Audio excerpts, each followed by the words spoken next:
You're a third-rate duelist with a fourth-rate deck. What's up, YouTube? This is Austin with Third Rate Duelist, and we are here with Brandon to give a deck profile. Alright, what's up, guys? So today I'm going to show you guys a Dogmatika Invoked list. This isn't a Shawl list. I know you guys have been asking for it lately, but I'm still working on ratios and ironing out kinks on that. And I want it to be as consistent and good as possible before I present a list like that to you guys. And I've been having some trouble with it. So this is just a regular Invoked Dragma or Dogmatika list. I've been playing it at locals lately with a really good amount of success in it. So just foreclosure, there's no droplets and no talents in this build. I'm poor and can't afford them. Like I bought the Dogmatika stuff, I was like, yep, and my wallet was crying. So this is what we got so far, but it runs really well. I'm pretty happy with it. I said I've been doing really well at locals with it, so let's just go and get right into it. So I'll start off playing 3 Alistair the Invoker. You always want to see this card. 3 Ecclesia, just to, because she's, the best Dragma monster. Playing 2 Maximus. I know some people are playing one of this or none of it. I cited this card out quite a bit, in the mirror match and stuff. I am kind of hesitant to play it sometimes because maybe people are extra decking stuff to kind of stop this deck, or in the mirror match you're just giving your opponent free advantage. But to do the Shadal package and to kind of maximize some of the Dragma plays, I feel like you kind of almost have to play this, even though it's a catch-22. The reason I play 2 of it is because I am main decking Desires. I don't want to take the chance of banishing it off Desires because the card itself is really good and it's a free body. 2 Flare Duelise. 2 comes up in the grind game. You don't really want to open this card, so I don't really want to play 3 of it. But this card's really good too. And then that's it for monsters other than hand traps. So let's go into the hand traps. We're playing kind of heavy amount. 3 Ash, just generically the best hand trap. Generic hits Rogue. 3 Veiler, and 3 Imperm. So I'm not main decking the Gamma package, I'm not main decking Droll. Droll, I don't have any Drolls at the moment, but I'm going to be getting some and I will side deck them once I get them. But just for like, just best generic stuff, this is what I went with. I'm not main decking the Gamma package because it's a brick. You've got to play the driver, and even though you can start a lot of your plays with spell cards in this, if you open like Alistair and Ecclesia and a Gamma, that Gamma's dead. I understand Gamma's really good for if you play second, but I couldn't justify playing it. I hated opening a Gamma with an Alistair and no spell card to start a play. And then the Effect Veiler is just really good too because I am extra decking Link Karibo. So you make Link Karibo and then go into the Secure Gardna because Link Karibo is a Cyber Link monster. And that can get your Dragma plays started if you don't open anything good. And then same thing with All Mirage and normal summoning, Effect Veiler and All Mirage, and then normal summoning like Ash into All Mirage. But I'm playing Link Karibo for some spice later on in the profile that I'll show you guys. But that's it for hand traps. For spells, playing 3 Servant. This card is super good. Your opponent has to respond to Servant, or you're going to be in a really good game state. And then if I open this card in Ecclesia, you're going to search the punishment, but I will normal summon, I'll go through the Invoked plays and doing the 1 card Macbeth play and then play the Ecclesia first before I play the Servant, just because if they hand trap the if you play the Ecclesia first, a lot of times they'll just hand trap the Ecclesia if they haven't hand trapped the Alistair, but they'll hand trap the Ecclesia, then you just play the Servant and then dump to get the Shadal engine thing going, and then search your Maximus off that, and it's really good. 3 Meltdown and 1 Terraforming because you always want to see Alistair. And then Meltdown, is just a really good card. 3 Invocation, playing 3 of it because I am main decking Desires. And then you do kind of want to see Invocation in your opening hand sometimes in case they hand trap the Alistair. And then I'm playing 2 Desires. Desires is one of those cards that I don't really like playing 3 of because I don't want to see multiple copies of it in my hand. 2 is a good number. And then I am playing the 1 Call by the Grave still because Droll kills this deck.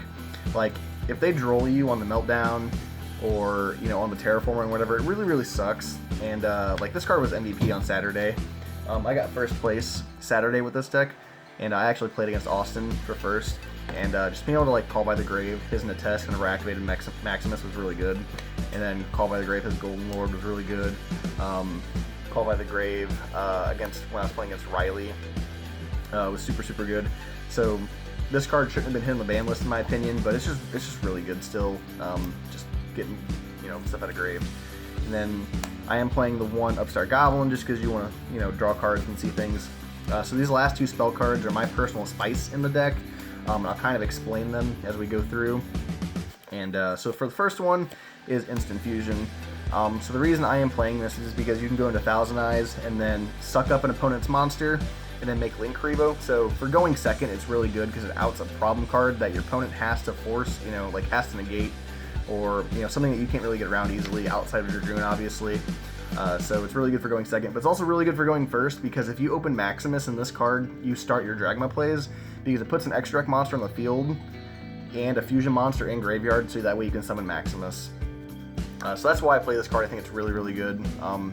It's come up quite a bit in 1v games. There's been times where I didn't open an Alistair and I opened Instant Fusion, able to Instant Fusion to the Thousand Eyes, link it off and Link Rebo, then play Maximus and start plays. So I really like it, and then obviously for the going second stuff. And then the last card, courtesy Gary Lane on this one, he gave me the idea. When Call by the Grave got hit. I was like, man, I need 2 more cards to put in. So like, I was like, okay, Instant Fusion for these reasons. And then this card, Pinpoint Landing. So I will read this card for you guys, for those of you who don't know what it does. So if exactly 1 monster is special summoned from the hand to your field, you draw 1 card. You can only use this effect of Pinpoint Landing once per turn. During the end phase, if you have not drawn a card by this effect this turn, send this card to the graveyard. It's a continuous spell. So the reason this is so good is because anytime you see any of the Dragma stuff, this card's alive and you draw a card. And if you open this card in Ecclesia, it becomes a +1. And the reason it becomes a +1 is because you play the Pinpoint Landing, do the Alistair plays, summon Ecclesia, and then you draw a card off of Pinpoint Landing, and you search the Fair Release. Then on your opponent's turn, when you Fair Release them and special summon it to negate a card, you draw off Pinpoint Landing. So it becomes a +1. It's really, really good. Obviously, if you don't open any of the Dragma stuff or Dogmatika stuff, it's dead. But playing the 3 Servant, the 3 Ecclesia, the 2 Maximus, and the 2 Fair Release, like even if your opponent has an extra deck monster and you have Fair Release, boom, you draw a card. So it's really good in that aspect, and it also lets you chain block the Ecclesia. So you special summon the Ecclesia, you go chain link 1 Ecclesia, chain link 2 Pinpoint Landing, draw the card. Now they can't ash your Ecclesia. They have to have, you know, Veiler or Imperm. So that's really good. And so that wraps it up for the spells. For traps, you know, obviously I already showed the Imperms. I am playing 3 Judgment in the main deck. So there's a couple reasons behind the Judgment, and that is it's playing to go first, obviously. But something this deck kind of loses to is stuff like Evenly. And I'm not playing the Dragoon package. The reason I opted to not play the Dragoon package is because the Dogmatika stuff locks you out of your extra deck. I feel like that clashes too much with the way the deck is built, so that's why I opted not to play the Dragoon package. I know people are playing it, and if you guys want to, personally, what I would take out if you guys wanted to play the Dragoon stuff is I would take out the Instant Fusion, the Pinpoint Landing, and the Upstart. Play the Red Eyes, the Dark Magician, and the Red Eyes Fusion. Or if you guys like this stuff, take out the Judgments for it, because essentially it does the same thing as Judgment, you know, negates anything other than, you know, being a counter trap. But Judgment's just really good. It says no to everything, so I like playing it. And I am playing 1 Punishment. I have like seriously considered cutting something to bump this card up to 2 just because it's so good. But it being a double-edged sword and then locking me out of the extra deck for a turn has lost me a game before. But this card has definitely won me more games than it lost me. But it's really, really good. I really like this card a lot. And then the last trap is the 1 Schism for the Shadal package. This card can be a brick, but just being able to like make window on your opponent's turn and lock them at a special summoning is like really good. Personally, I'm a player that I don't ever shotgun this card. I wait until they go to do something and I can chain this too, so that way they're definitely locked out for sure. Because there's been like people at my locals, you know, like some of them main deck kaijus, Gary, McKnight Invoked. You know, so if I shotgun the window, he's just gonna kaiju it and then not even worry about it. But this card's really good. It's a removal as well, so you just get rid of a dark monster. So that's it for the main deck. We'll go on to the extra deck. So 3 cards for the Shadal package, the 1 Al Capone, the 1 Construct, and the 1 Window. Being able to make Construct on my opponent's turn has come up every once in a while to get rid of like a light monster, for instance, like a Golden Lord that's brought itself back. So that's pretty good, but generally always make Window. Actually, just gonna leave those there. For my Invoked monsters, I'm only playing the 2 Mechaba and the 1 Algides. That's how I'm gonna pronounce this. This might be wrong though. Don't play Purgatrio. Just Purgatory hasn't come up that much for me, so I opted to cut it because there's cards I wanted to play instead. So I feel like the 3 is enough. Personally, 2 Mecha Bug, because you need more than 1, and then the Alchemy is just to help control the game and pop problem cards. And then like something really dumb with this card is you have Meltdown on the field. When you special summon this card and go to activate its effect, your opponent can't even chain to it, which is really good. 2 Titanclad. Thought about cutting this card to 1, but 2 can come up in the grind game. I am extra decking Omega, so like if you really need to, you can always shuffle 1 back into the extra deck with Omega. That way you can send it again if you need it. But 2's been good, as I said. 2's come up every once in a while in grind games. I am playing 2 Nates.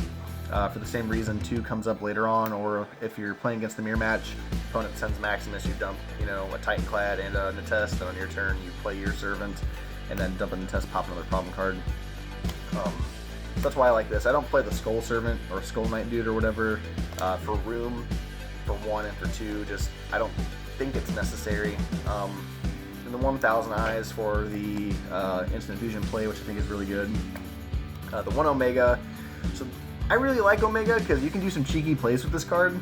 Not only do you recycle your own stuff back with it, but for instance, like, there's a problem card in your opponent's graveyard, like they dump Miscellaneous on your turn. You just shuffle the Miscellaneous back, so that we don't got to worry about them banishing it to summon something on their turn. Or like shuffle a Golden Lord back from the graveyard back into the deck. I've done that before. Just some real, I was playing against Salamangreat a couple weeks ago, shuffled the Banlinks back into the extra deck with Omega. So this card has a lot of utility because not only does it recycle like your Natesses and your Titanclads, or maybe even your Shawl package if you need it to, or your Invoked stuff, your Invoked Fusions if you need it to. You shuffle problem cards back from your opponent's graveyard back into their deck that they could use next turn. So I really like the Omega. I do still side deck the Gamma package, and I actually have like Gamma'd someone before on my turn when activating like Meltdown, and they ashed it, and I made Omega after Gammaing them, plucked a card out of his hand. But I really like this card.